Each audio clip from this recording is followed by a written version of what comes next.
Hello, everybody. Thank you so much for tuning into the Long Island Gaming League, where we talk esports, entertainment, everything from how to play, when to play, and what really the esports industry is all about. I am one of the co-hosts, Dennis, and I am joined by Bruno. You want to say hi to the people? What's up? What's up, Long Island Gaming League? This is Bruno. Long time we don't speak. Hope everybody is doing good. What's going on, Dennis? Nothing much, man. You know, it's good to be kind of back in the flow of things. This has been a very busy year as we get closer to the end of the year 2020. We all know it's around Christmas time. So for all those, we want to wish you a happy Thanksgiving. Hope you enjoyed it. We also hope you enjoy your Christmas. So make sure you finish up your shopping. But without that, let me make sure that we do have some really special guests today from Uniondale. It's really a pleasure to have these two gentlemen on the line. I think this is going to make for one of the interesting shows just to kind of go over the things we're going to talk about, but I'm not going to just give that right away. But I will introduce our guests. We have Elmer and Mel. How you gentlemen doing today? What's up, guys? Doing pretty well today. It's a very lax Sunday on my end. Hey, everyone. It's Elmer. I'm doing pretty good. Good, man. Well, listen, we are super glad to have you guys, join us on the show, on the podcast. So, I'm not sure who wants to go first, but if you just kind of want to give everybody a little bit of a background about, who you are and kind of what esports, your perspective on things are, and we'll just kind of go from there. I'm sure it's going to be an amazing conversation. We're going to have a lot of questions for you guys. So, the floor is yours. Whoever would like to go first. No, you can go ahead. Sure. I'll start off. My name is Meldrick, or more often than not, I go by Mel. Firstly, I want to say, thank you for having us and, allowing us the opportunity to come on the show and just, talk about esports and how it's growing and how it's flourishing as a genre of within the competitive scene. I like to say just video games have always been a major factor in my life. Definitely some form of de-stressor that I always looked for when I was younger, and then now to see it actually being something tangible that our kids could work to or even grasp to is something we want to be a part of and help grow within our own communities. Absolutely. I'm Elmer. I'm a special education teacher at Uniondale. I co-advise with Mel. I've been there for 4 years. This is our first official year that we have the Esports and Gaming Club at Uniondale, and we've been learning a lot. We've been trying to get our kids out there, to compete and have a good time. But my background with video games came when I was very, very young. I grew up with it my whole life. My father bought Super Nintendo. That was the first video game system I ever recall seeing. He was playing Mario, and me and my younger siblings would just watch and play, and I grew up in that frame where after that the next thing was PlayStation, it was Metal Gear Solid, and we didn't even know that we needed a memory card.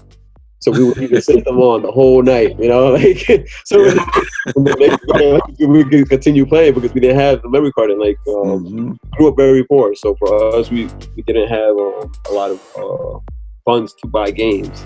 But then we fell in love with the RPGs because you got a lot of bang for your buck, So any games that you could invest a lot of hours into, that's the ones that we typically play. Just video games, and all my siblings love video games to this day too. So I'm just glad that that we have something in common with our kids. Yeah, which is great, because a lot of the kids they think because we're teachers that we can't relate to them. Right. Mm-hmm. Case, we've been through it, and I hope that they understand that that we as a community, as a group, we have to work together to accomplish this vision, this goal. And that's where you need the esports to be a successful club. Absolutely, man. And I think that's you guys both have some really interesting points, but it's something we could all relate to. And, you know, from our opinion, Long Island Gaming League, and, you know, Bruno, I mean, he may have his opinion as well, but it's a good foundation, you know. And now the way you look at things when it comes to connecting just with people or students in general, it's so hard to find what is that one thing we have in common. You know, I mean, of course people say, oh, you like to cook, I like to do this, but at its core, you know, esports or video gaming transcends everything else. So I think it's really cool what you guys are doing at you know, Uniondale High School. For our listeners, Uniondale is joined the Long Island Gaming League as one of the high schools under working with us. So we're super excited to be able to work with you guys and understand the passion that you have for working with your kids, but also as you're sharing where that passion, you know, comes from.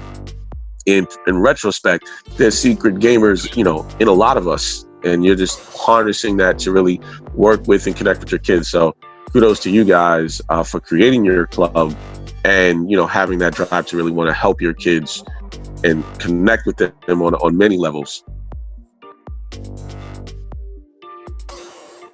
For sure. I mean, yeah,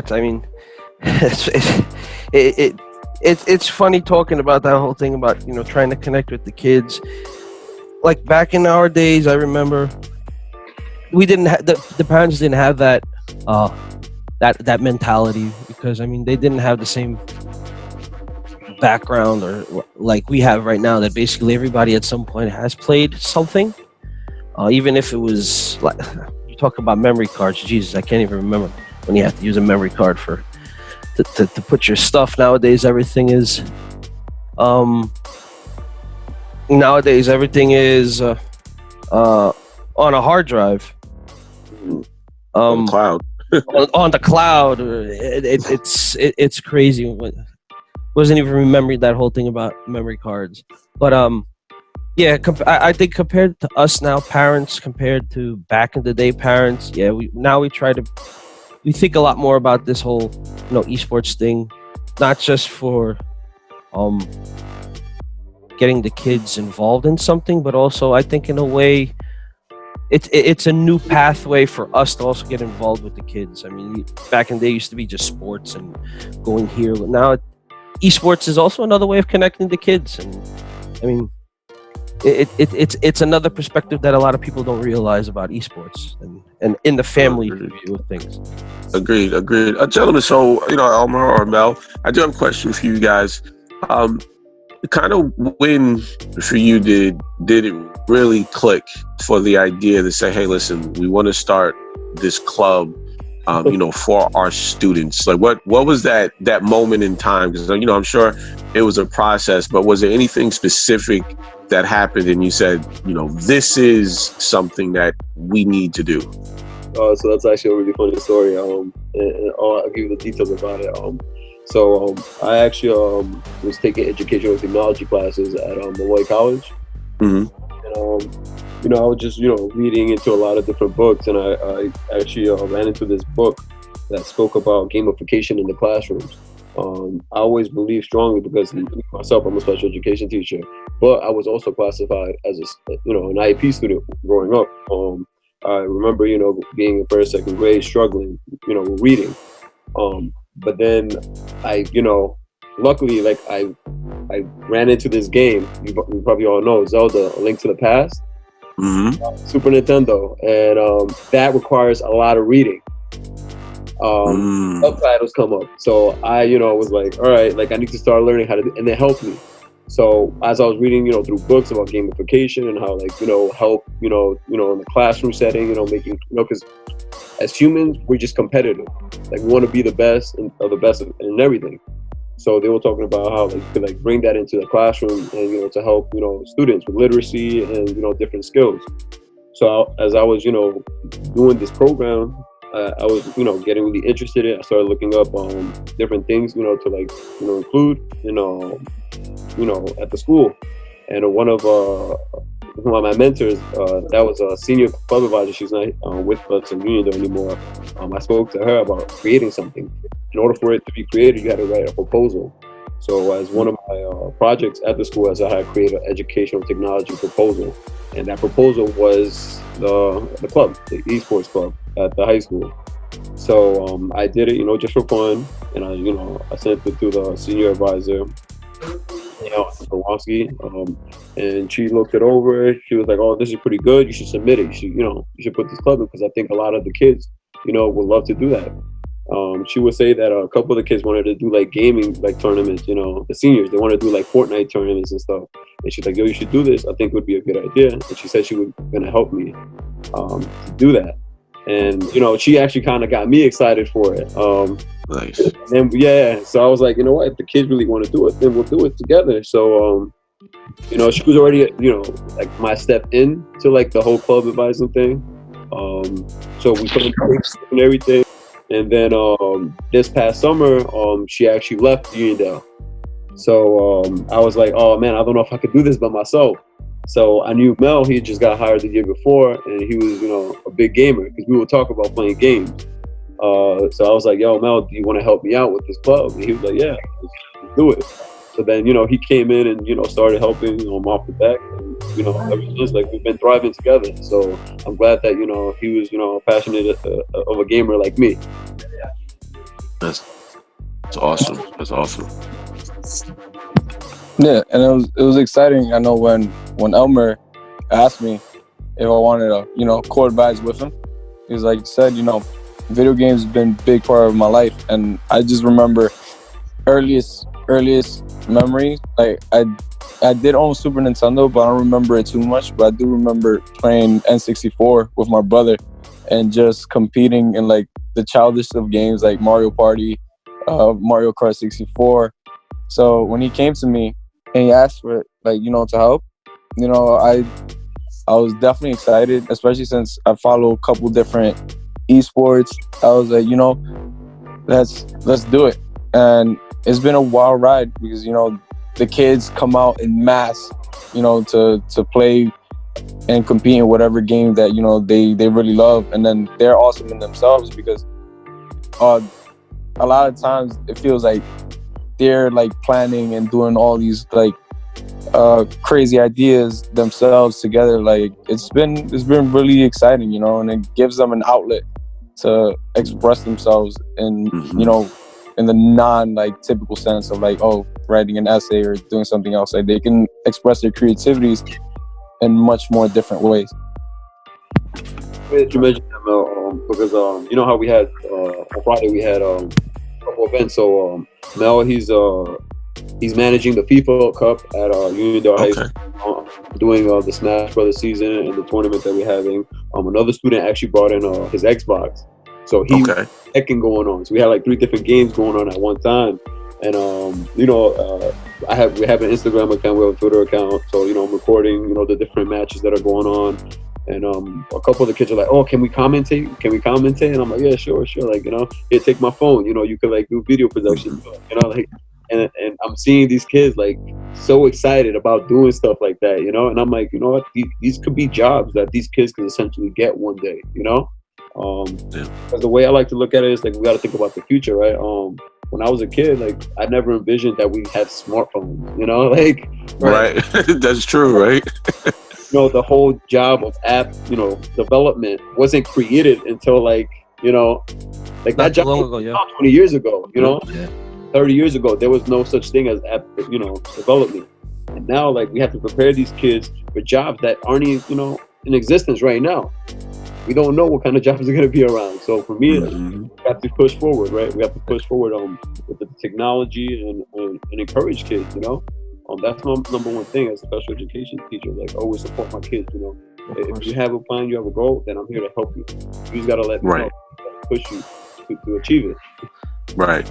So, and you said that they just got to let you know. Do you feel that as a teacher working in the high school, working in the educational aspect, that when you relate to them on that level, are they more open to conversate with you about stuff outside of video games and maybe ask for that help to where you can then help them? Do you think video games opens up that pathway of communication between you and your and your students?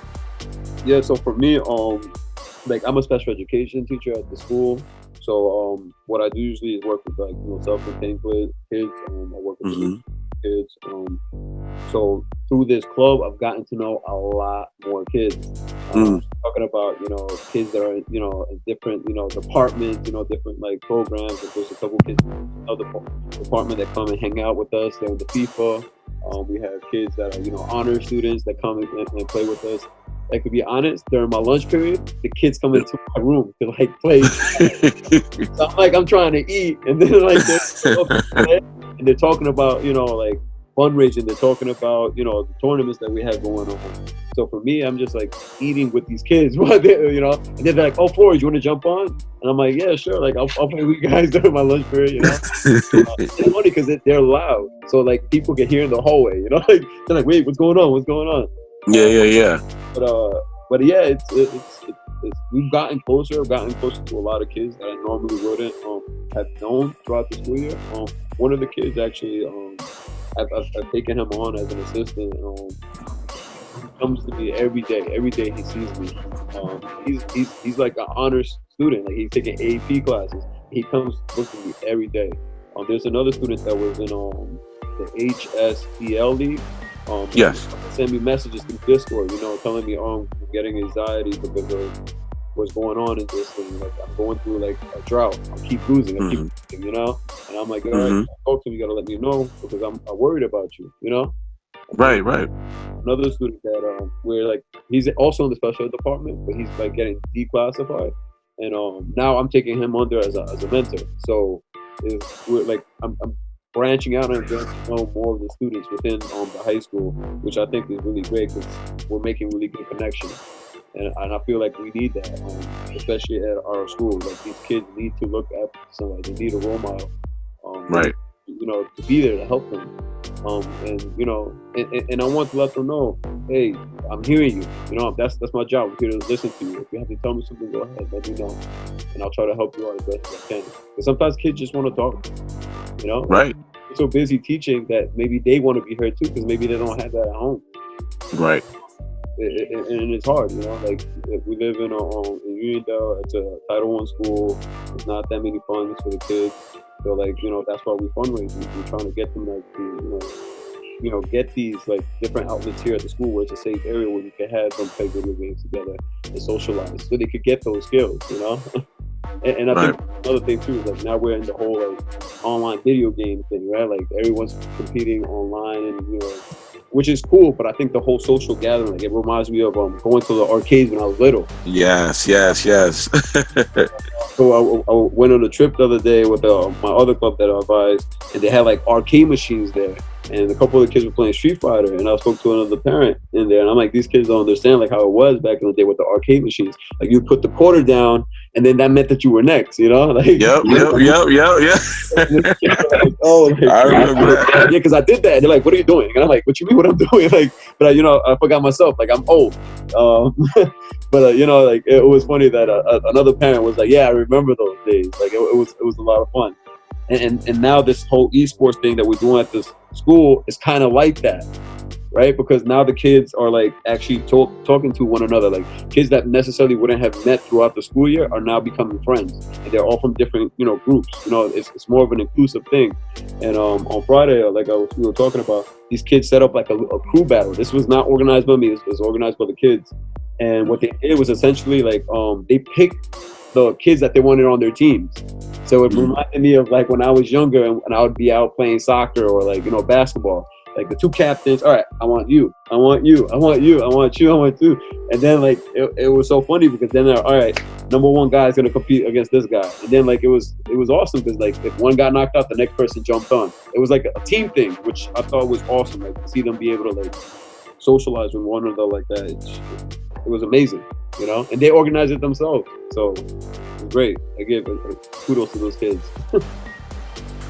Yeah, absolutely. Well, I mean, and also kudos to you guys for giving them the opportunity to even create that. I feel that, the students and the youth, they're very creative, but sometimes the opportunity, as you were mentioning before, is not given to them because of maybe a misunderstanding or not knowing, or the lack of being able to communicate with them. But I think you guys are doing a really amazing job at Uniondale to facilitate that that pathway. You know, sometimes it's a misconception of what esports is and what it can be, and then, you know, what we could actually do with it in order to facilitate certain things. So they would have, like you said, without the opportunity for them to be able to join your club or be exposed to what you guys are doing for them or talking to them, maybe they wouldn't have never organized it. You know, maybe like you were saying before, these are students who maybe have never talked before, or they wouldn't talk, or they're not part of the same crew, or,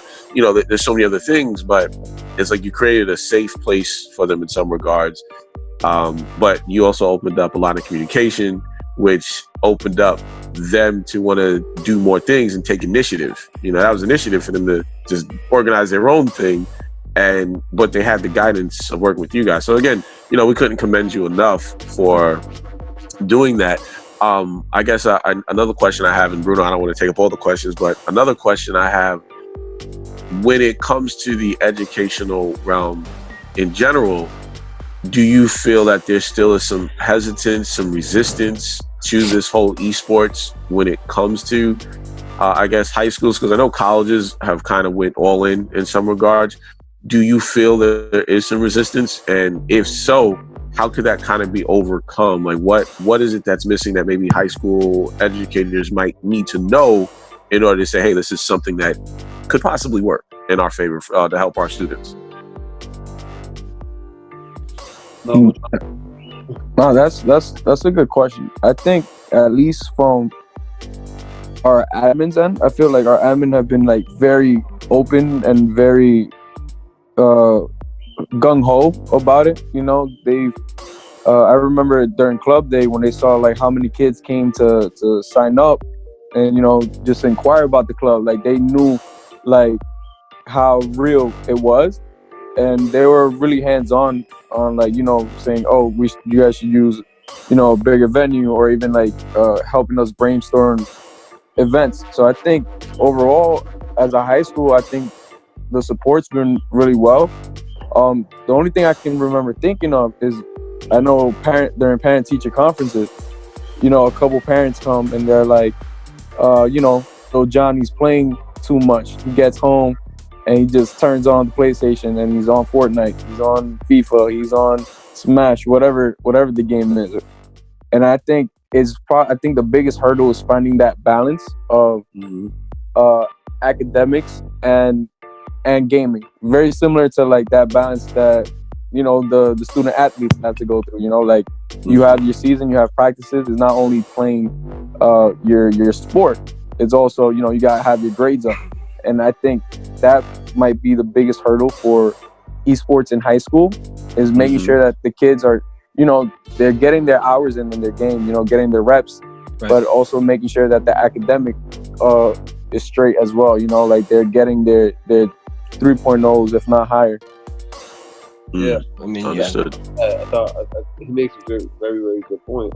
We still have like a couple of kids, you know, that they have to explain to their parents, you know, what kind of club they're going to, and then a lot of parents don't necessarily agree with it. Like they're like, playing video games, that's nothing serious, you know, like you can't do anything like that. So I kind of feel bad when a student tells me that, you know, and I'm like, all right, so maybe on the weekends, you know, practice with your friends, you know, like focus on schoolwork for now. Right. But that's something like that I want to change by maybe bringing in parents, showing them, you know, like workshops that there are possibilities for jobs and a greater future in gaming. Right. It's also important to have an administrative team that is going to be willing to take that risk with you, you know? There's always going to be a lot of failures in the beginning of any endeavor that you try to pursue. But like he was saying, like they, you know, when I put in that paperwork, it had to be approved by the board, which, you know, was great. That, you know, the administrator that I went to was very supportive. She was like, yeah, that's great. But now it's just, like I said, it's just finding the resources within the school, because our school is like, it's big, but we have a lot of students. Our population is a lot. Uniondale, we have about 2,400 kids that go. In our club, we have like, let's say, what would you say, Mel, like 50 kids. So we can't really find a space for our kids And not only that, but we don't have the funds like for like PCs because a lot of the kids want to play on PCs. We don't have Xbox systems or like PlayStation 4s. So a couple of the kids are bringing their own Switch systems, and I was bringing in his PlayStation. And lucky now that he was able to hook up his PlayStation to the school Wi-Fi through a wired a connection. Yeah, because for digitally. So like most of the stuff we bring in for the kids. Because we want them to have a good time. It's just, it's not easy. It's not easy. So that's why we're trying to do a lot more for our kids by trying to reach out and speak to people and get support in one way or the other. But those are really key things because like some of the teachers that I've spoken to, when I was putting the proposal out, were like, video games, man, that's not serious. Right. That's not serious. Like, and I don't let it discourage me. I get people have different philosophies when it comes to educating students and teaching, and I guess I'm just part of the new younger generation of teachers that is willing to take a risk and put their name out there to like try to like support these new kids, because that's the thing as educators, like we have to remember we will stay the same, but the kids will always be different. Like the kids 2 years from now are not going to be the same kids you taught, So it's something that I'm sure like a lot of educators struggle with is trying to how to reach the new generation of students and how to like teach them effectively. So for me it's just like I have to keep changing. And I have to keep my mind open to different possibilities. Right. So that's pretty much what it is. I mean, I don't really think it has to do with, like you're saying, like you're the new generation of I think the problem is, it's like you say, it's that difficulty of getting the acceptance from parents, because unfortunately it's not the teachers that are old school, it's the actual parents that still have that old mentality.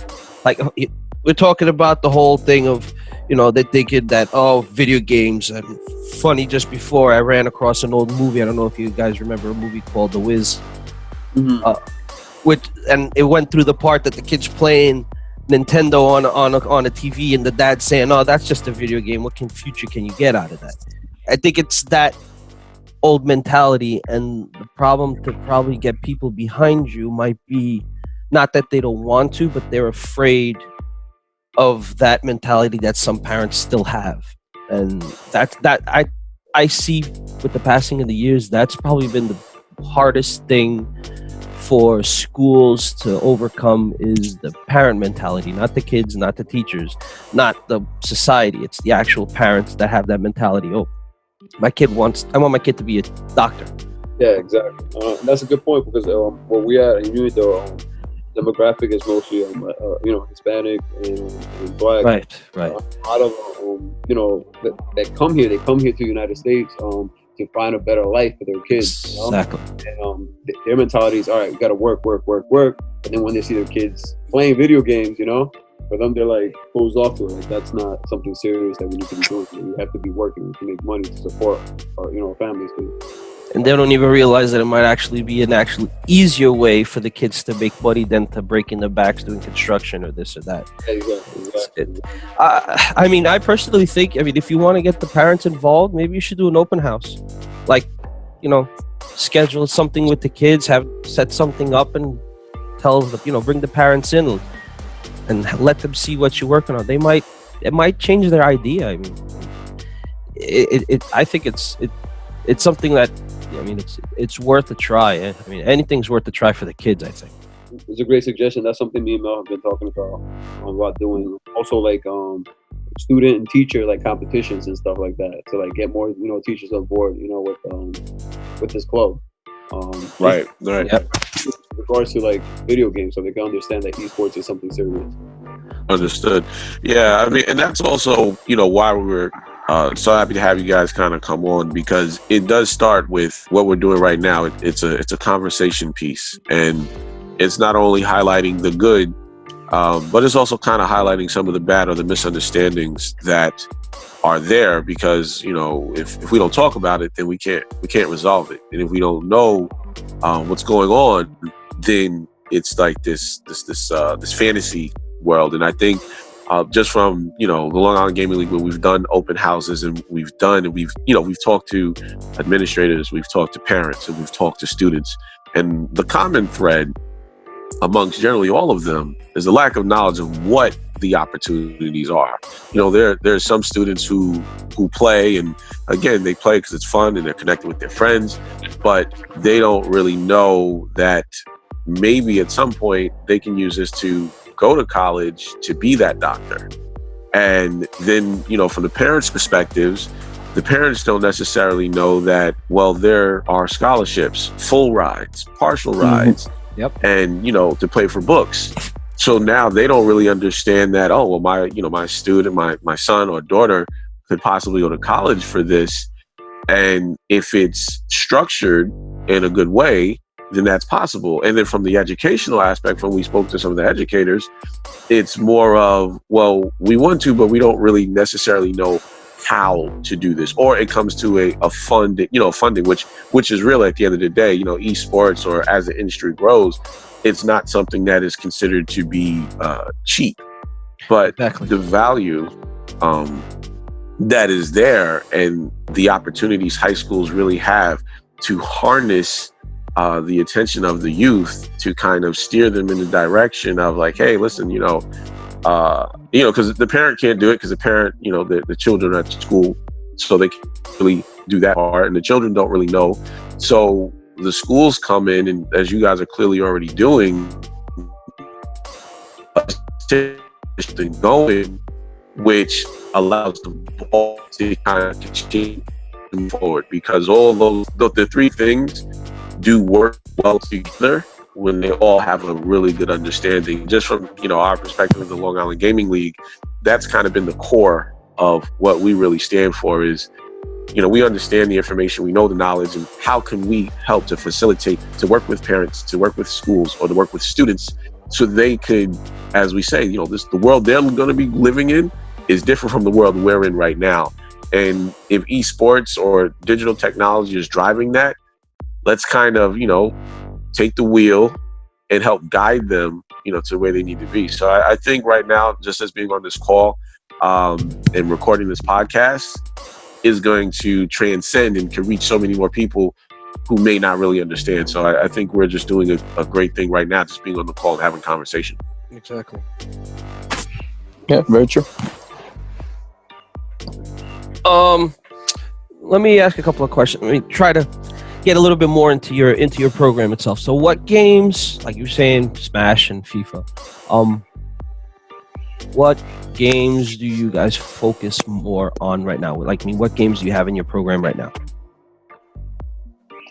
So we got the two games that we kind of focus on. Like I said, we lack the funding to have a lot of systems or any other kind of technology. So a lot of the kids, what they're doing is they're bringing in their Switch systems. They're playing a Super Smash Brothers. So we created a season for them on that, an in-school season. And then Mel does FIFA, which I believe he's been doing a great job. Mel, go ahead, talk a little bit more about the... So FIFA was definitely kind of like a litmus test to see if more kids would come in, to see what the diversity of the games played in the school would be like. Because the hardest thing for to create a team is making sure you have enough players and there's enough hype around it. So we kind of went about creating this idea, and then Elmer had the idea of making it kind of like World Cup themed in a way. Right. So we were able to get 46 students to come and compete. It was open to staff as well. Okay. But Elmer gave up his spot so another kid could play. So it's been really fun. There haven't been many kids that weren't able to come, and I think one of the biggest things Elmer said is that kids from different walks of life are getting to know each other. For example, I'm a bilingual global teacher, so Okay. the bulk of my students come from Latin America or from Haiti, and so that population is the one that I'm around with all day. And now I have mainstream kids on the soccer team, kids that I've never seen before, and then everyone communicating with each other just with one universal language, which is FIFA. However, during this whole tournament, I have kids asking me like, "Oh, can we do a rainbow tournament? Can we do a Fortnite duel tournament?" So, like with this litmus test that is FIFA, now we kind of like, I'm kind of getting an idea of what games are a little bit more popular within the school, and then what teams we can build. So I think my next goal is making a Rainbow Six team, like seeing what kids want to play, you know, and then having like see how many teams we can build out of it, and then, you know, signing them up so they can compete with other schools. Gotcha. That's good. Credit. Mel was also a part of the Unidale soccer team, which he helped get into the Nassau County finals. So a lot of the kids that are playing for the FIFA tournament are also soccer players that work really hard for Unidale and their soccer program. So I just want to let Mel know that he's greatly appreciated, and what he's doing is really good for our school. Oh, very good. Yeah. So they placed second this year in the Nassau County soccer. Right, Mel? That was second place. Yeah, we lost in the finals, but it was a fun and long season, and yeah, there's greatness all over the school. It's just making sure as educators, we give them avenues to express themselves, and have I guess like an opening to continue succeeding, like post high school education, Right. Well, that's awesome. I mean, go ahead. No, like I was saying, I mean, you're talking about that there's so much talent in the school. It's funny that when people talk about esports, they don't realize all that's behind. And you might have so much talent in your school that you might not think that can work on esports, but you have everything behind. Like if you have a kid that could draw pictures, they could go to animation, the commentating, like you guys were speaking earlier, that kids are actually want to commentate when you're doing a game. That's another big one. There's so much behind game. It's not just the playing the video games. You might not be good at playing the game, but if you have the knowledge of the game and you like to talk, you like to commentate, you like to draw, you like to program, all that is esports. And I also think that's another thing that the parents don't actually realize is everything else that it incorporates. And just to add on to that, which is another thing, our logo, which is the knife created for our esports team, was actually created by one of our students. Did a phenomenal job. He did it all on his own. He took the initiative, and it came out really, really nice. I was shocked. I was, for me, I'm like, wow, you made this, and he was like, yeah. Yeah, the logo was really nice. I got to definitely agree that he did an amazing job with that. We had actually Malloy Esports come in and speak to our kids about, possibly getting scholarships and all that. So we took a couple of pictures. I sent it to an administrator to put it on our school website, and I also gave his logo in as well. So he came to me, he was like, Mr. Flores, my logo is on the school website. Have you seen that? I'm like, yeah. I'm proud of you. That's why, I gave it to them. He's like, oh man, that's so cool. Everyone's been talking about it. So for him, he was so happy, that people were appreciating his logo and all that work that he put into it. So I thought that was really great. No, that's awesome. And again, that's something as simple as that boosts his confidence. He's a part of something bigger, and then it gets recognized. So as you were saying before with the whole gamification, early on in the conversation, when it comes to education, that same type of feeling can then be related to something that, in a more traditional sense, when it comes to educational, like, hey, do your homework and get a good grade and you can do this.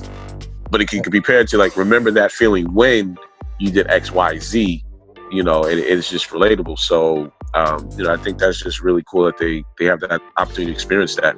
A question I guess I have again, so, we do have a variety of listeners.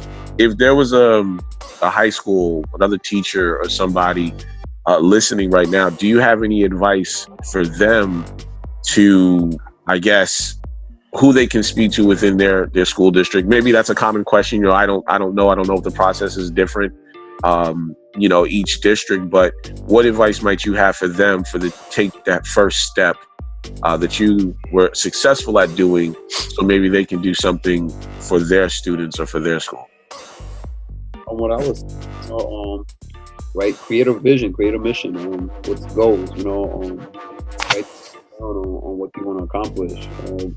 Make sure that you create a proposal that you could show to an administrator and have kids that back it up. You know, if you get like a list of students that want to sign up for this program, you know, then I don't see why administration wouldn't want to take that serious. You know, if there's interest in something, then I believe a strong administrator will push for it. You know, will support their staff members in trying to create a great program. So, I mean, gentlemen, thank you so much. That was definitely a great answer and a step in the right direction for a lot of the teachers or administrators who may be interested or thinking about esports and the benefits of, you know, that they have.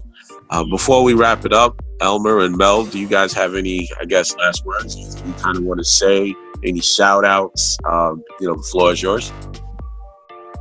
No, I just want to say, you know, thank you for having us on the show. We appreciate it. We definitely want esports to expand on Long Island. We want more schools to get more involved and bring the, you know, esports programs to their schools so we can have more people for our kids to compete with. I think it's awesome that they are able to play online, but I think more in-person competitions would be great. And so just, you know, hopeful that, you know, in the future we have more local schools that are willing to like develop their programs, and so our kids can actually meet face to face. Because I think that would be another great more a competition. We haven't, unfortunately, we haven't had the opportunity to take them to a local like professional esports event. So I think that would be awesome if we could do something like that. You know, and to try to make out, you know, like an effort to like reach out to other schools to get involved. So shout out to our esports players at Uniondale, to the staff there that, you know, been supportive, the people that are, you know, excited to actually, you know, play Smash, and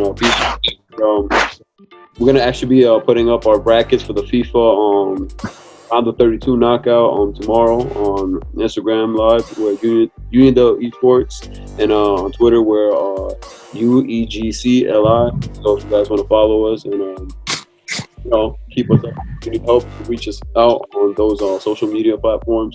We also have our website at the school website. We have our own esports website, so you guys can look on there. And we hope to compete in a lot of competitions and hopefully win. And that's our goal, to get our kids to win and get scholarships, hopefully one day to go to colleges. So, Mel, you have anything to say? Yeah, man, reiterate what Elmer said, you know, shout out to the kids, first and foremost. You know, like, if it weren't for their interest and their passion, this wouldn't be a thing. Staff, our admins, pretty much the whole building in general. And obviously, thank you to you guys for being on the forefront of this and, you know, helping the schools that want to participate get organized, and even just having us on the show, you know, and just, you know, picking our brains for a little bit. It's definitely, you know, a team effort from a lot of different places. So I think we could be here forever saying thank yous. But I think that'll be it for me. All right, Bruno, anything you wanna say before I wrap it up? I just want to say, you know, it was our pleasure to have you guys on. I mean, it's from what we're trying to do. From our point of view, I think it's great to see people do what you guys are trying to do. I mean, it's basically a part of what we're trying to do inside of the esports world here on Long Island, and it's good to see that there are people out there that are willing, you know, to do the dirty part of the esports world, which is, you know, trying to get the kids start up and getting in contact with the parents. I mean, we appreciate everything you guys do, and hopefully in a couple of months, when things get a lot much better for you guys, we can have you guys back on, and so you guys can, you know, tell us how many tournaments you guys won. And definitely. For sure. Like Mel was saying, like, you know, thank you guys, man, because you guys, like, you know, are the front runners on this, right? Like, you guys are taking that role serious, and you are the leaders essentially for Long Island gaming. So we give you guys a lot of credit for doing that, and you know, doing this, because if it weren't for you guys, then we wouldn't be classified as an island, I guess, essentially, right? And we're really excited for that friendly competition with Wine Dash that you guys try to set up for us. Like, unfortunately, it was a short notice, but the kids are like really, really excited. They really want to go out and, like, you know, represent Uniondale and smash. Yeah, no, absolutely. I mean, and we're, you know, again, like everybody has said their thank you, so I want to piggyback off all of that. No, definitely, you know, definitely appreciate having you guys come on, a perspective from the educational area, dealing with the kids, and, you know, kind of hands-on, because, you know, it's one thing to talk about it and to hear about it, but you guys are actually doing it, so your perspective is real perspective from real experience, both good and bad, but overall where it could be in the future we have. So thank you for coming onto the Long Island Gaming League podcast and sharing that information with our listeners, both young and old, those who play and don't play. We really do appreciate that. We are really happy to have you a part of our league, where you can compete against other schools that are here local on Long Island, that we have the opportunity to be able to work with and just kind of help to create that in-person, you know, friendly matches as more schools continue to get educated. Hopefully this helps them to become a little bit more educated and assist them with possibly getting a club started. And hopefully when they have that club started, they'll be able to be a part of our free esports league for high schools. And, you know, as we continue to grow as a league here on Long Island, we'll be able to facilitate more friendlies in real time and in person here on Long Island. So, you know, we're definitely happy about that. And, you know, for any schools that are listening, you know, you can reach out to Uniondale. I'm sure they would love to speak with you guys and see if you can help them. You can reach out to the Long Island Gaming League as well, and we would love to be able to kind of get you on to our league to help you go. And, you know, there's a lot of stuff that goes into it, where club development and things of that nature. We are here to fully facilitate and assist parents and educate them overall. So I definitely want to say thank you to everybody for listening. This has been another episode of the Long Island Gaming League featuring Uniondale High School Esports Club with Elmer and Mel. I truly hope you all have enjoyed it. Leave your comments in the show. If you want to reach out to us again, we are here, and together we can continue to build and strengthen the esports of Long Island, as well as empower our youth to take it beyond esports. Thank you so much. This is Dennis from the Long Island Gaming League, and we are out.